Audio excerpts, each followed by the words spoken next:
Demandé à être reçu par l'ARS ce 7 mars 2017 dans le cadre d'une journée nationale d'action pour exprimer un certain nombre de difficultés et d'interrogations qui existent dans notre département. La qualité de vie au travail tout d'abord.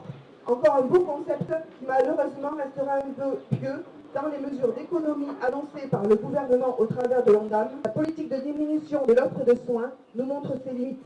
Ce n'est plus une catastrophe annoncée, c'est une catastrophe. Il faut considérer la santé, le bien le plus précieux, comme une marchandise. Uniquement nos irresponsables politiques oseront l'influence et seulement eux. Et ce n'est pas fini. La mise en place des groupements hospitaliers au territoire va permettre la fermeture de plus de 16 000 lits, 15 960 exactement, et la suppression de 22 000 postes par le biais des fusions d'établissements. Pour l'Aquitaine, ce sont 672 fermetures de lits, soit 9% de la capacité d'accueil actuelle à supprimer, alors que les études démographiques montrent une augmentation constante de la population. Ainsi, la fusion des hôpitaux de Dax et Mont-de-Marsan va permettre de regrouper le service d'orthopédie, d'oncologie, de dialyse ou de chirurgie vasculaire par exemple, sur un seul des deux sites, permettant au passage de supprimer des lits et des postes. Quand vous entendez les candidats à la présidentielle annoncer du moins économie, 120 000 postes de fonctionnaires en moins pour certains, 500 000 pour d'autres, 60 milliards d'économies d'un côté, 100 milliards pour l'autre, vous dites quoi? Vous avez envie de leur dire quoi à ces candidats qui annoncent que du moins ou de l'économie? Moi j'ai envie de leur dire de venir prendre une blouse, de venir voir comment ça se passe réellement sur le terrain. Je vois les conditions de travail se décliner, je vois les conditions d'accueil des patients se décliner. Et là aujourd'hui je parle en tant qu'infirmière mais aussi en tant qu'usagère des services publics, parce que j'ai des enfants, parce que j'ai de la famille, j'ai des grands-parents qui sont vieillissants et je vois que les filles, que ce soit dans le général ou dans le général ou comme en psychiatrie, on court partout et c'est moins de temps passé auprès du patient, c'est moins de temps à discuter avec eux, à les rassurer et qui fait partie intégrante du travail.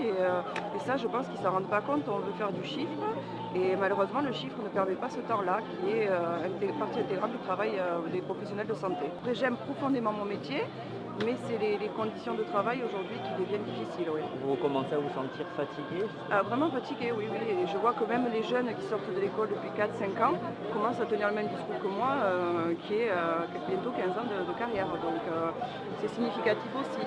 Quand j'ai commencé, c'était ceux qui avaient 20-30 ans de carrière qui fatiguaient. Aujourd'hui, c'est au bout de 4-5 ans que certains jeunes pensent à des reconversions professionnelles. On est là aujourd'hui, une partie de l'équipe du Château de Coneille, pour dénoncer un manque de moyens qui est de plus en plus présent. On n'est pas entendu par les pouvoirs publics. Nos directions sont aussi sous la pression du gouvernement. On voit sur le CHS de Sainte-Anne, on a un foyer psychiatrique. Quand on a besoin de faire des transferts pour des personnes qui décompensent leur pathologie, nous n'avons plus de place sur Sainte-Anne. Donc c'est des patients que nous devons garder, des patients en souffrance et des équipes en souffrance de ne pas pouvoir accompagner les résidents. Voilà, c'est une vraie catastrophe. On espère que Marisol Touraine pourra nous entendre au moins cette fois-ci. Les conditions de travail, même si elle a d'API, c'est quand même pas, la bérésina totale, mais enfin, néanmoins, nous sommes touchés aussi par des conditions de travail qui se durcissent de plus en plus, un absentéisme également. On nous fait croire que c'est en nous réorganisant qu'on pourra travailler mieux et sans effort financier supplémentaire, c'est-à-dire sans création d'emplois, etc.